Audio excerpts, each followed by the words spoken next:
Finovate showcases cutting-edge banking and financial technology through a global conference series featuring short-form demos and thought leadership. Now, the conversation continues on the Finovate podcast.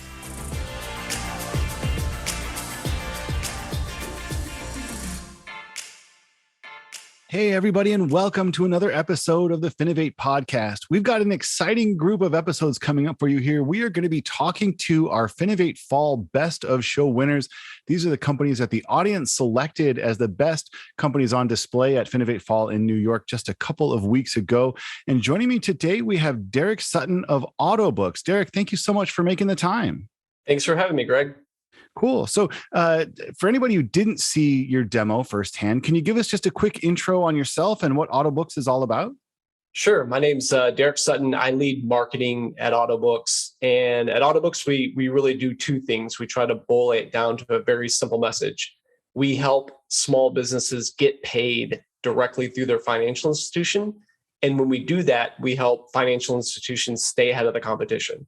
So competition both being traditional banks that they're competing with, and then also, as we'll probably talk through during this conversation, the emerging rise of digital first entities like Square, PayPal, QuickBooks, and others that are aggressively targeting the small business base. So that's what we do. Cool. And as anybody should be aware at this point, you can check out their video at finovate.com. We do have it up there for you to take a look. It's well worth watching. They're 7 minutes and you can really get a sense of what Autobooks is all about.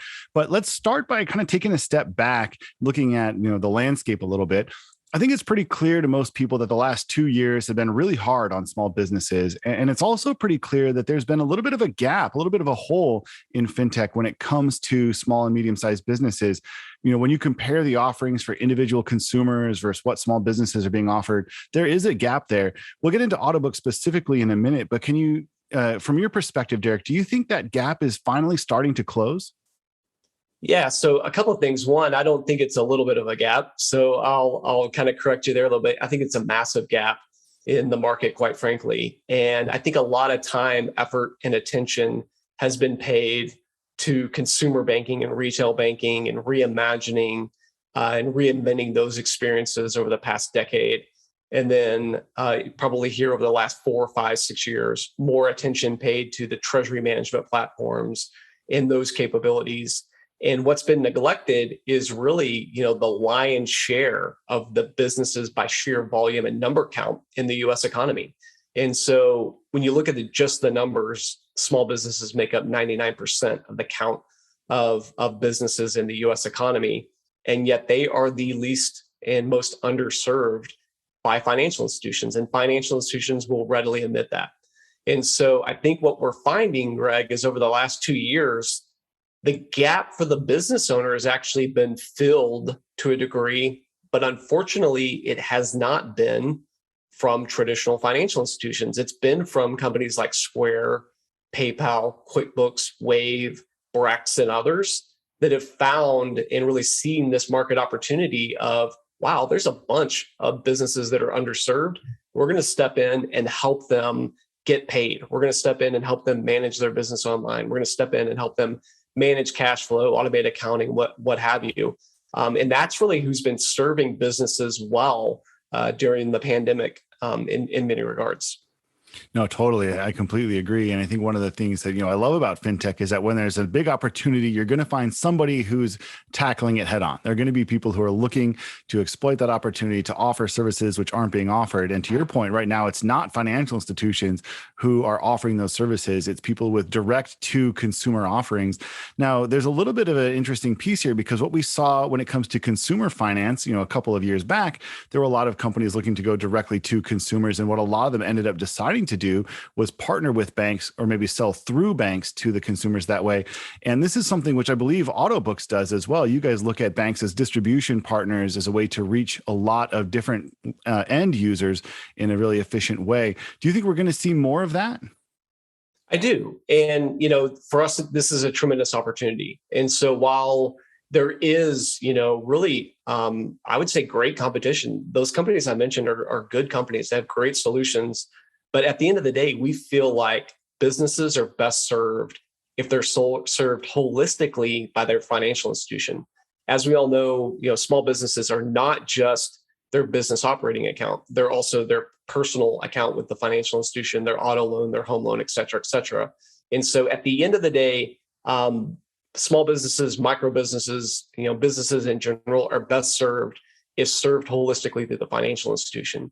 And so I think you'll see companies like us, where we look at the banking channel as the primary channel. And we want that to be the primary channel. We don't want to be a standalone service. And we want the relationship that the financial institution already has with the business owner to be front and center. And we're not looking to build our own standalone relationship with that business owner.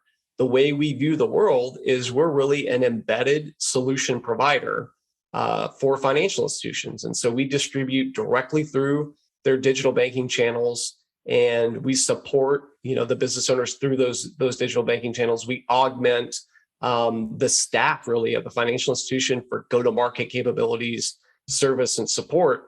But at the end of the day, when you hear the industry talk about embedded fintech, that's what our definition is, and how we believe really the way moving forward, the most successful model is for financial institutions and fintech companies like ourselves. How can we not only integrate a technology, but also surround it with the full suite of services, support, et cetera, that a bank needs to compete in kind of this digital first mindset today?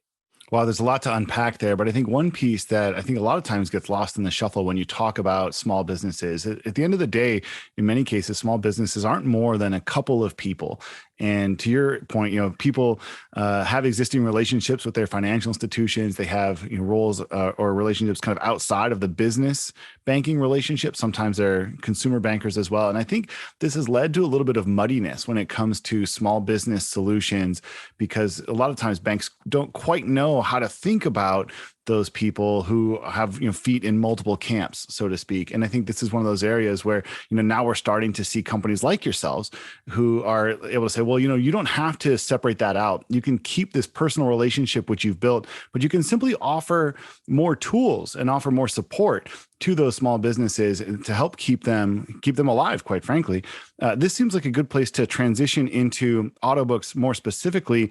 And obviously, we're talking about small businesses. Getting paid is a really crucial step. Can you talk a little bit about the pain point there and how you guys solve it? Yeah.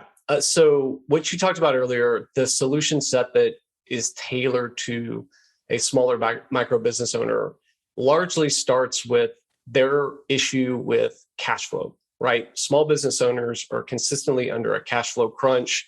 In 2016, Chase pushed out a survey of over 600,000 businesses where they established that the median business in the U.S. economy has 27 days of cash buffer on hand. So that's astonishing. Right, a really low number, right? So basically, if you don't have money coming in as a business owner, you're out of reserves in 27 days.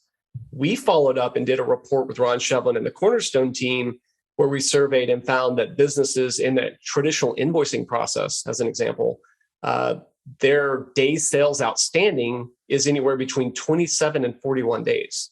So basically, if they issue a traditional invoice, Craig, it's not even get paid for 27 to 41 days. So if that's the time to get paid, but yet they on average have 27 days of cash reserve, you can see they're always on a cash flow crunch. And so for us, getting back to your question, the best tool, the primary tool, the tool of focus is integrated receivables, or how do you help a business owner get paid efficiently, effectively, and then through, most importantly, through their existing digital banking channel and relationship. How do you meet them where they're at in their journey and hopefully have that be part of your banking experience? And so what we do is we integrate those tools directly into the bank's digital banking channel, starting with digital invoicing. So a business owner can go right into a bank, and as we demoed, in New York, can go right to TD Bank as an example, enroll in minutes, send a digital invoice that can be paid online. And in addition to that, we issue every business owner their own secure payment link. So they can put that on a website, they could text that to somebody, they could pull it up on their phone and accept the payment right there in front of somebody. They could put it on a social media feed, a newsletter, et cetera, et cetera. and accept the payment right there in app. And so we think that those are kind of the starting points of, okay, business owner, you're in a cash flow crunch. How can we help getting paid simpler?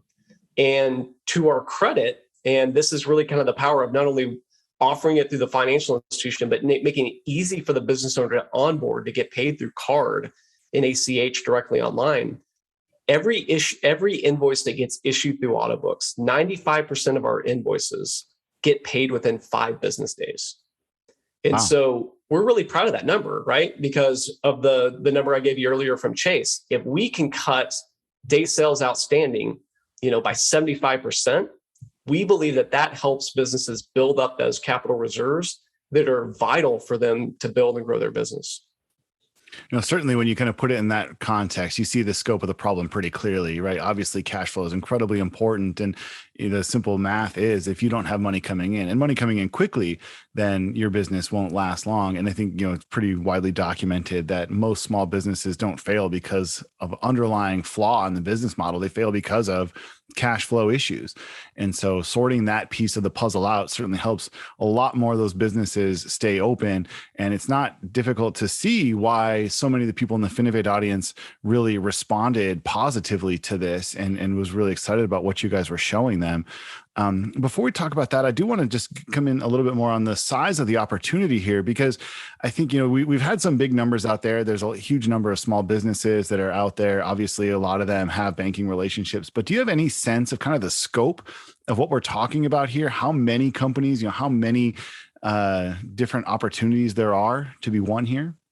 Yeah. So we track 2 numbers. The SBA number, for tracking small businesses, they peg it at 31.7 million businesses in the US economy that they track. Well, most of the time, those are businesses that have like legally registered an LLC, a sole proprietorship, or greater, right? There's also MBO partners that tracks an independent worker number.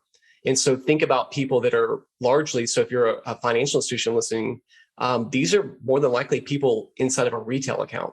So these are your side hustle, your gig economy, people doing something on the side, sole props that haven't formalized. So, my sister-in-law, Emily, who has a photography business that's doing $60,000, $70,000 a year out of a retail account, she would fall in this independent worker number. She's never formalized her business yet. She's a legit business, Sure. And so we kind of combine those two together and say there's about 70 million Americans that have an opportunity to help them get paid and manage their business.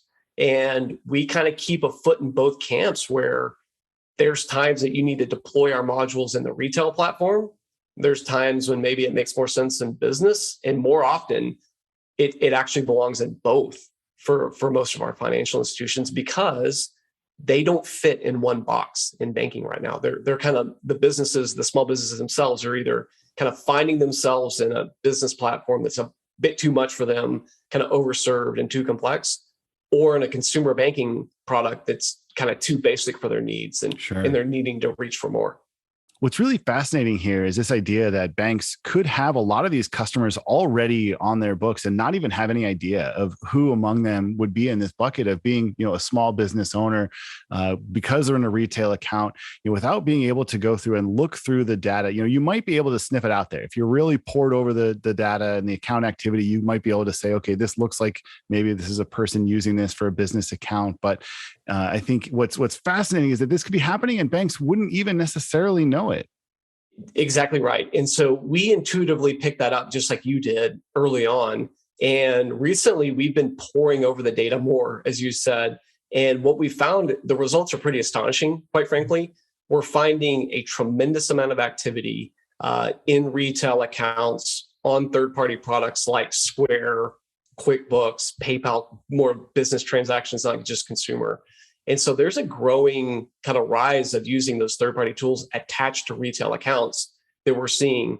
When you combine that with the same activity we're seeing in the business side, in many cases, and this is I think really eye-opening for the industry, quite frankly, in many cases, those platforms are usurping or beating the bank's merchant services programs significantly, meaning that there's far more deposit activity coming in from those third-party applications than there is settling from the bank's own merchant services solution. And so that's the opportunity. That's the gap that we're talking about, that we think we need to step into and help financial institutions. And then in addition to that, there's still a wide margin, a good margin of individuals that are still on cash and check and things like that will eventually over time kind of digitize their business, specifically with how they get paid. So to kind of wrap up the market opportunity, there's a lot of opportunity to run, but then there's a growing threat of transactional activity that's taking place by providers that, make no mistake, are looking to not only help businesses accept payments, but they're more and more now then offering the next best product, like a real-time business debit card attached to a business bank account, moving into lending, et cetera, that we think banks need to cut off at the pass. Yeah, no, I think you're right. There's a little bit of offense to be played here, going out and grabbing that new opportunity. There's a little bit of defense to be played, making sure that, you're providing the service to your own customers so somebody else can't come in and kind of slip in underneath you there. And overall, really, this is a solution that's just going to help more of the small businesses. And I think, this is something that I've been really passionate about for a while now. Early on in the podcast, I had a woman named Karen Mills on who was talking about, she wrote a book called Fintech, Small Business and the American Dream, which is just this really compelling case for how financial technology is made a direct connection to small businesses and how that's a direct connection to overall social fabric. And it's really interesting. So check out that episode, check out that book. And of course, check out the Autobooks demo from Finovate. You can find it at finovate.com. And that does take us to the end of our time here today, Derik. But it's really easy to see why so many people in the audience responded so positively to you. Congratulations again on winning Best of Show, and thanks again for spending some time chatting with me. Yeah, Greg, thanks for having us. Thanks again for the Finovate platform, all that you do, and the voice you give companies like ourselves. So once again, just thanks for everything. Oh yeah, sincere pleasure, I can assure you. The Finovate podcast is produced by Informa Connect in association with Provoke.fm Media. Check out Finovate.com for information on Finovate's upcoming shows and to learn how you can get involved. The discount code Finovate Podcast will save you 20% on tickets to all of our events. And you can email us at info@finovate.com for information on sponsoring, speaking, or demoing. Thanks for listening.